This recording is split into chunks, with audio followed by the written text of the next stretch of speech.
I think so much has happened in these last 5 decades of what we call westernization of Buddhism.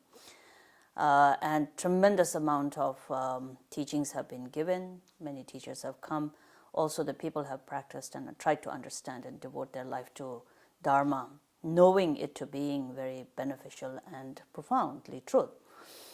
Nevertheless, we do sometimes, not always, but sometimes encounter situations where we feel that the Western Buddhist connection is predominantly intellectualization.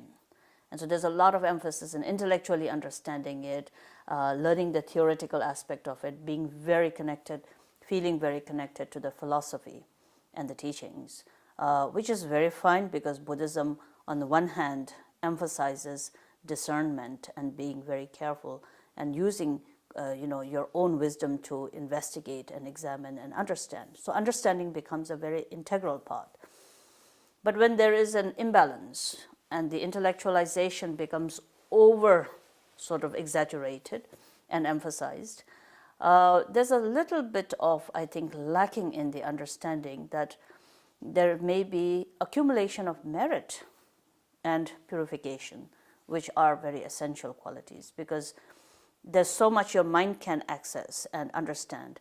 But there's the physical body and the karma of physical body, there's the verbal karma, there's the mental karma, there's just our life and many lifetimes, if possible, to understand beyond just this life. Then many lifetimes karmic imprints, karmic impulses, habitual patterns, things that you have done and the consequences of which are very, very powerful. So therefore, your life has to, and the experiences of this life, karmic consequences of this life, have to also evolve together with the intellectual understanding of the profoundness of the Dharma.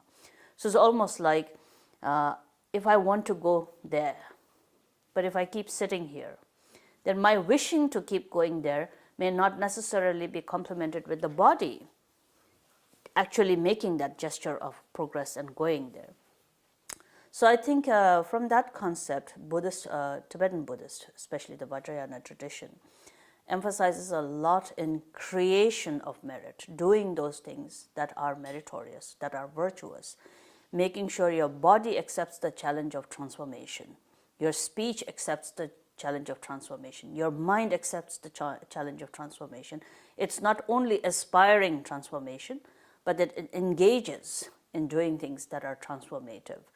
And one of the very sort of the strong basis through which that transformation and accepting the challenge of transformation can arise is when the body does something virtuous, and verbally we do something virtuous, and mentally we do something virtuous.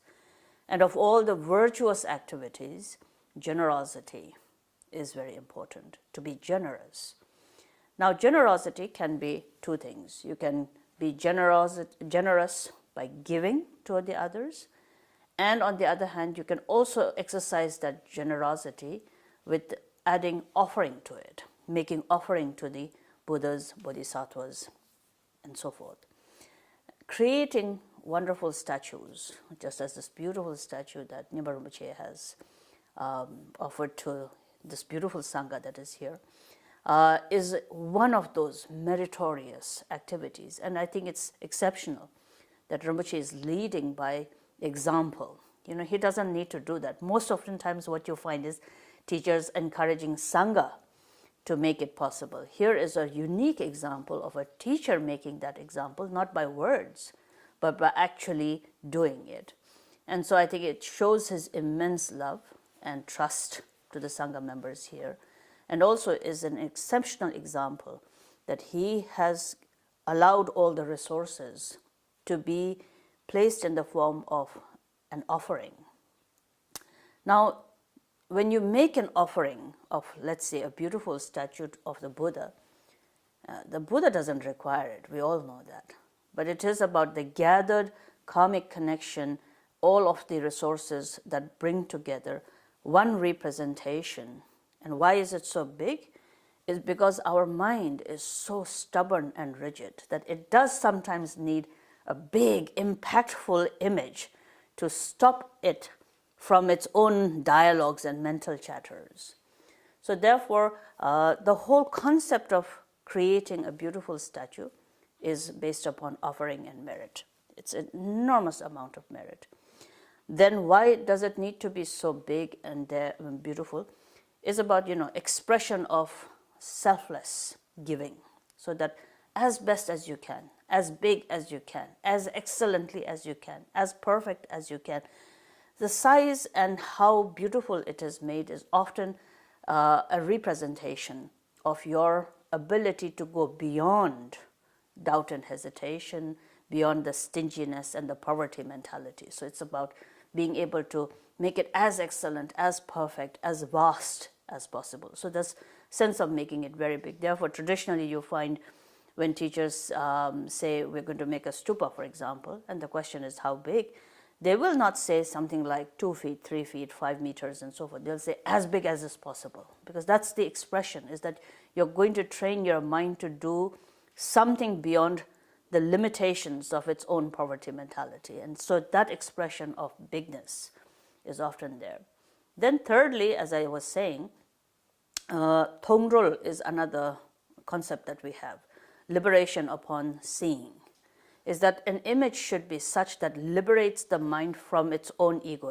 It stops the ego to being able to see something bigger than what you are holding on to your own self as. And so therefore, such a vast image is not only meritorious, but it is immensely inspiring that the mind is able to, for a moment, go beyond its own self into accepting the beauty and the sacredness and the immense blessing that is there. So therefore, it's also called liberation upon seeing, because it liberates you from your own ego-grasping mind to actually go beyond into seeing something that represents such beauty of enlightenment.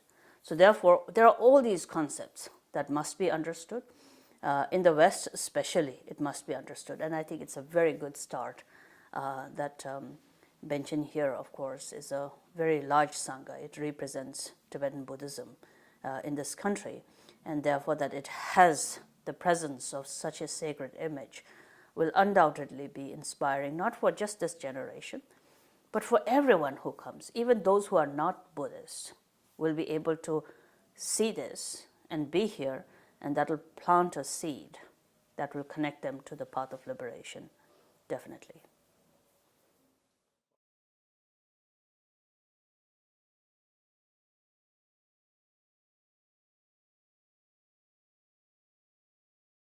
I guess I understand. Yes, it's a very similar feeling. I was born, and so I grew up in this environment. So entering into a temple should not be an exciting thing for me. I should be pretty used to it by now, but it is not like that. It is not like that. Especially, I think, whenever we have the opportunity to come into a temple that is in the West, I'm always very impressed, because it's not easy. And if it was in the East, you would probably take it sort of more matter-of-factly. But since it is something in the West, for example, even walking from the car to the residence yesterday, I can't help but look and see what changes might have happened. Would I see that in the East? Not necessarily, because a lot of things happen. But because it is in Poland, because it is in Europe, because it is in the West, there's a part of our mind that sees the beauty of something very nice germinating. It's almost in the sprouting times.